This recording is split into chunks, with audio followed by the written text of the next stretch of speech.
Do you know the artificial lawn on the football field? How was it made? If you want to make an artificial lawn, Start with these white and green particles. this is the main raw material for making turf. First, heat them with the machine and mold them. Then through the internal pressure at the wire drawing machine, squeeze the solution into solid green strips.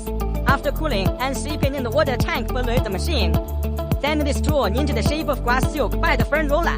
After being pulled by the spool, these strips become as thin as real grass. And then transfer them to the spool. Generate independent coils. In order to make a realistic grass effect, it is also necessary to use a spinning machine to synthesize a single stool into a stool rug.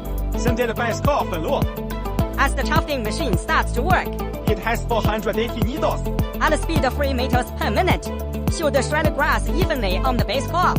This is much faster than the growth of grass. The solo needs careful inspection by the workers. After removing the redundant burns and miscellaneous wires on it, 以不必生吃的硅把夺杀, the machine will apply a layer of green glue to the bottom of the lawn. In order to speed up the solidification of glue, 一路秀内次比破烟出 dry to dry. Finally, a drainage hole is tied at the bottom of the lawn.